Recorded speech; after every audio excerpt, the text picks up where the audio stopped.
Irani inapigwa kwa sababu ya msimamo wa serikali ya kidini ya Kiislamu. Na kumbuka, Marekani ni kibaraka mkubwa wa Israeli. Sio Israeli kibaraka wa Marekani. Watu kwanza hapa paeleweke. Marekani ni kibaraka mkubwa wa Israeli kwa sababu teknolojia inayofanywa na Israeli ni teknolojia ambayo inainufaisha Marekani.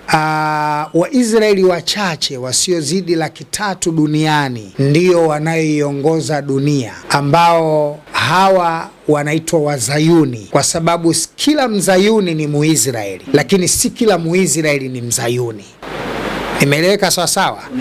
Kila Mzayuni ni Muisraeli, lakini si kila Muisraeli ni Mzayuni. Tapata muda siku nyingine tutamzungumza Mzayuni ni nani na kwa nini Mzayuni. Hawa watu 300,000 ndio wanaiongoza dunia. Dunia hii ya leo unayoiona ndo wanaiongoza, na jambo lolote unaloliona linalipa pesa nyingi zaidi kwa mtendaji wa jambo hilo, Mzayuni ndio mmiliki mkuu wa mali hiyo.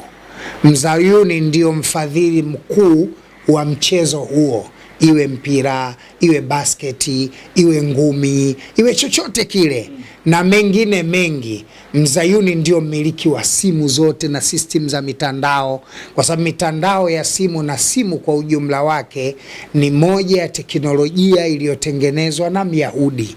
Myahudi ndio anaweza kutumia simbo za majina ya Mwenyezi Mungu katika kukuza teknolojia. Myahudi pekee ndio kiumbe mwenye nguvu hiyo kubwa ya kwanza duniani. Kwa nini? Kwa sababu Wayahudi kiasili ni taifa teule. Mimi maneno sitaki kutafuna.